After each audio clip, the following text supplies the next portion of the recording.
Oh, that was another crazy episode of The Mandalorian. Let's get into it. What's up, everyone? Hope you're all doing well. Unofficial Star Wars here. And in today's video, we will have the full breakdown and things you missed, and my own personal review on the newest episode of The Mandalorian, Season 2, Episode 6, titled The Strategy.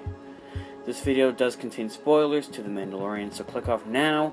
If you haven't seen it, go watch it, and then come back. Before we get started, there's a good amount of you that watch our videos, but aren't actually subscribed. So go hit that subscribe button and join us. It's free, and you can always unsubscribe. We've also just released a trailer to our Star Wars fan film called Baby Yoda. It's linked in the description, so go check it out. Okay, now into the video. This episode of The Mandalorian was crazy! There was so much to say about it in this episode. So beginning with the breakdown, we begin basically where we left off in the previous episode, which was always a nice and something I really do like. It makes a better connection to our characters, Grogu and Mando, and it makes us feel like that we haven't, missed too much about them. Mando places the child on the rock after landing on the planet Tython, but nothing happens, and we see the Slave One roar across the sky. Then Mando freaks out and tries to grab Grogu, but he's already in a deep meditation. This was so unreal to see, it really was. We've never really seen something like this with the Force at all in Star Wars almost, and I feel like the ancient Jedi text that appears in the stone gives me a Jedi Fallen Order vibe as well. He was able now in a state of mind of being one with the Force and was using and harnessing the Force energy of the planet Tython, the overall planet, to call out to the Force and to other Force users such as Jedi, Sith, and everything in between, like a Grey Jedi. We finally got to see who was walking up to Fennis, the sniper girl from way back in Season 1, who was hunting Mando, and it was Boba! Boba and Fennis now work together as partners, as she kind of owes him, I guess, what you could call a life debt, as Qui-Gon Jinn would say. It's pretty cool to see that Boba is quite the doctor with fixing her up. And yes, I'm gonna fangirl here a little for a minute here, because she was incredible in this episode and was an absolute beast. It was great to see her in action, and once again, I liked her in Season 1 when we got to see her, and can't wait to see more of her in the upcoming episodes of the final season, or the finale of Season 2, and what she has to offer. This overall episode really felt rated R for many reasons, as we saw Boba in action for the first time. Tamora Morrison does a bit of martial arts as well, so he's really good with that kind of stuff, and was awesome to see put to use and in action. Honestly, I'd let him whack me with a staff too. The bashing of the stormtroopers' helmets and seeing the damage he had done to them is what felt rated R. Star Wars, Disney, and Lucasfilm I don't think have ever really appeared to this kind of violence almost. Besides the Vader scene in Rogue One, or some action scenes that we have in the Clone Wars and Rebels, we haven't seen this type of action in live-action Star Wars in a whole type of thing since the prequels in the original trilogy, I guess. And no, I'm not attacking Disney or the sequels. I love them both. I mean, look at all the things that Disney has brought to Star Wars and to the table of Star Wars with The Mandalorian and Rebels. The sequels too, in my own personal opinion, were fun to watch, but that ruthlessness and feeling that we got from Boba in this episode was what felt, and what we see in the Legend comics with him, and it pretty much gave off the same vibe as Maul in the final season of the Clone Wars, when he threw a shard of metal at a clone and cut off his arm. And it was so cool to see the Slave One as well. That engine sound it gave off gave me chills. We haven't seen the Slave One in a while, I believe since the prequels when Jango had it, and now Boba has it. And as we know, Boba was after his armor. As a Mandalorian and being a foundling as his father was, it was also cool to learn just a little more about Jango in this episode as well. As we learned, he actually served in the Mandalorian Civil War just a little bit. Also, for those of you that may watch TikToks, way back in the summer and spring, I believe, when they were actually filming The Mandalorian Season 2, a girl actually was walking and walked right onto the set of this episode and recorded the stormtroopers. Good thing she didn't run into Boba, though. So it was cool to see that, and I instantly remembered that video when watching this episode and seeing the stormtroopers on the grassy hill.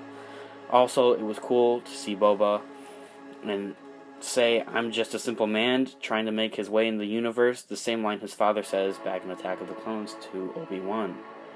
And then Boba got his armor back and saved the day. It was really cool to see him shoot down the stormtroopers' transports and then look away from the explosions like Iron Man does in the Marvel movies. We've never really seen the missile launcher like that put to use in such a way, I feel like, besides when Cobb Vanth uses it in the episode 1 of the season, which was still pretty cool. And then there was trouble. Trouble comes. A huge beam comes across from the sky, hitting the Razor Crest. The Mandalorian ship, the Mandalorian's home, making it nothing and no more. I don't know how and I don't know why, but I'm generally sad about that. Let that sink in, guys. I'm sad over a spaceship. We've never really seen such a connection with a ship and a spaceship in Star Wars besides the Millennium Falcon and maybe the Slave One. Then the Dark Troopers came and took the child, Grogu, away. They were definitely cool to see in action though, and throughout this episode we really see that Grogu is so much more than just a cute little green guy. He really has feelings, and they've shown that throughout this whole season and in the previous episodes with Ahsoka especially. Also, should I mention that we get that same connection and attachment that Mando has with Grogu, staying by him to protect him, as well as him calling his name at the beginning of the episode just to see if he would respond. It was adorable. We see that connection, and that the two have a connection, but it goes both ways. Grogu has a connection to the Mandalorian, and the Mandalorian has a connection to Grogu. It's something I definitely think will play a big role in the future episodes of The Mandalorian and this finale that we're about to enter. The message that Boba brings up in Star Wars language on his armor and is telling Mando about the history and information about the armor is something that he can actually only access. It's more than just armor, pretty much. It's like a whole phone too. About the readings, the translates to Foundling, took into the year, Concord, Dawn, Mentor, Jace, and then Jango and Boba. So it's like a little title screen almost, and then it lists the owners of the armor, and assume which I can talk about more about in a different video. Boba and Phoenix then pledged to help Mando rescue Grogu, as they had mentioned before the stormtroopers came, just long as Boba gets his armor back, which now he does. I think the beginning of the next episode will mostly base around Mando gathering a team to go rescue the child as they fly back to Navarro to see Cara Dune and find information on Mayfield, who was from Season 1, and the last time we saw him, he was in a jail cell, as they were all trying to turning on Mando and trying to get the child. We then get more Moff Gideon. I mean, seriously, this guy literally hasn't done anything, and he's one of the coolest villains I've ever seen. He goes into the cell of Grogu, where we see him using his force powers to swing around the two stormtroopers, and Gideon doesn't stop it. He watches, and he looks like he likes it too. Almost like Vader does with just letting his troops suffer, and he kind of enjoys it, using them as pawns. And yeah, he brings out the Darksaber, and kind of shows it off and taunts the child with it almost, as he's now tired from using the Force now. It's not something he can really wield as he's too small, but maybe could with the Force, as we see Kylo Ren do to Snoke, stabbing him with it. This episode was mind-blowing, and has to be one of my most favorite Star Wars things ever.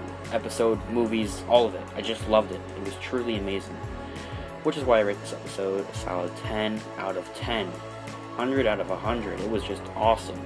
Well, comment down below on what you thought about this episode, or if there's anything that we missed, as I love to read and respond to your guys' comments. Leave a like on this video if you enjoyed it, as it really helps out the channel. Go check out our Instagram, Unofficial Star Wars, linked in the description for more content from us, or to get in contact about our Star Wars fan film, and if you want to get involved. Go subscribe for more videos from us, and of course, may the Force be with you. This is the way! Peace out!